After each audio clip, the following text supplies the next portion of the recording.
Tell me something. Why does this poster feel wrong? Not just emotional, not just nostalgic. I mean, unsettling. Because when I first looked at the Stranger Things Season 5 poster, I didn't just see characters. I saw warnings. I saw funeral imagery. I saw a message that the show is trying to say without saying it. And the more I stared, the more one thought kept looping in my head.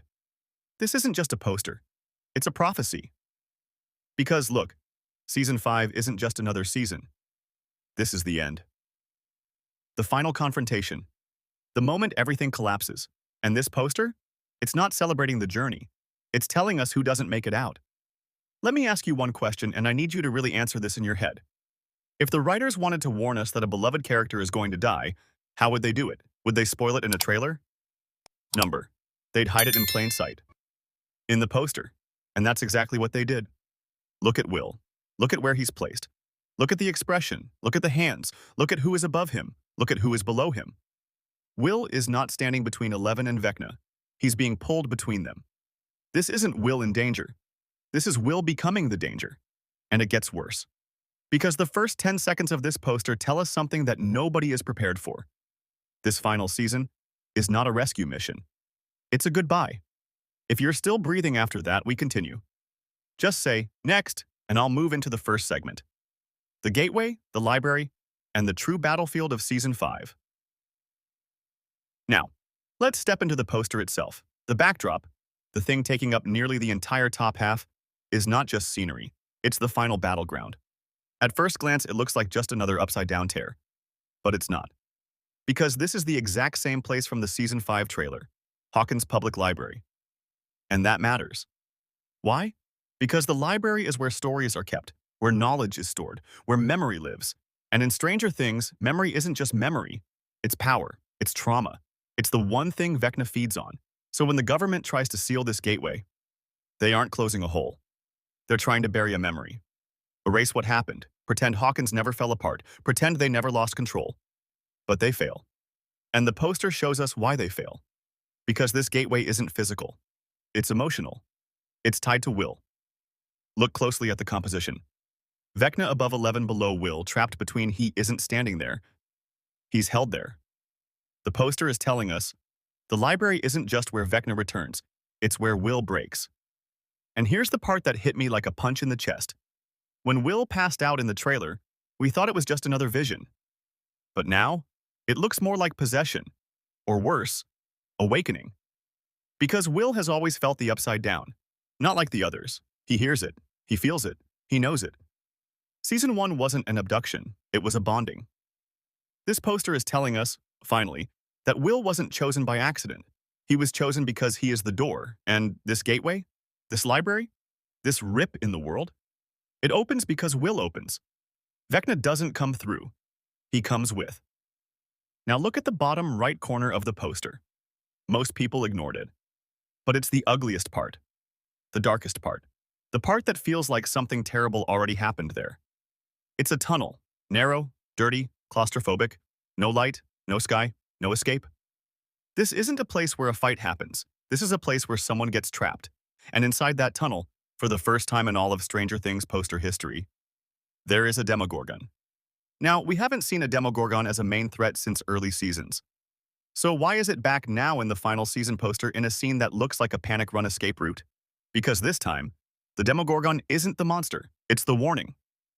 Look at the ground. Look carefully. There's a broken weapon, a blade, shattered into the dirt. Half buried. Dropped. When do characters drop weapons? When they don't make it out. Now look at the characters connected to this location in the trailer. Jonathan holding a flashlight. Steve leading from the front. Nancy beside them. Dustin behind. A small, tight formation. A group that already has too much shared history. And here's where the poster gets cold. Jonathan's face in the poster is not neutral. It's not heroic. It's sad. He looks like a person who already knows something is going to happen. Or maybe something he's already decided. There are two theories fans are fighting about. Steve dies saving the group, or Jonathan sacrifices himself for Will. But the poster is quiet. The poster doesn't choose sides. The poster simply shows a weapon dropped, a Demogorgon waiting, and Jonathan at the center of that pathway. Let me put it bluntly.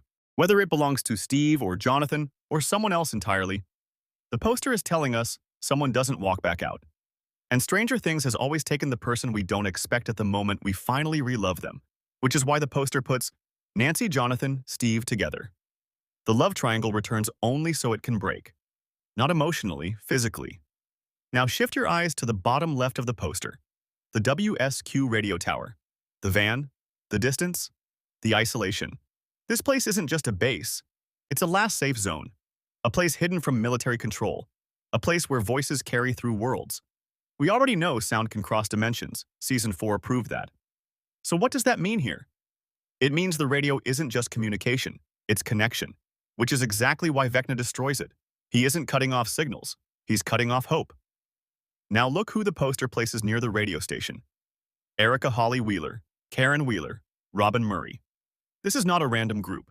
This is the witness circle.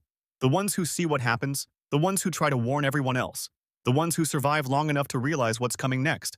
But the real shock is Holly Wheeler. Why is she suddenly important? Why recast her? Why give her presence? Why place her close to the tower which is tied to dimension-crossing communication? Because Holly is the new target, the bait. Vecna doesn't need to find Eleven. He just needs to lure her. And who does Eleven protect most instinctively? Not Mike, not Will. Children. Because she was one when she was hurt, used, broken, experimented on. So Holly becomes the mirror, and Vecna knows exactly what he's doing. This isn't about needing Holly. This is about using Holly to pull Eleven into the battlefield Vecna chooses.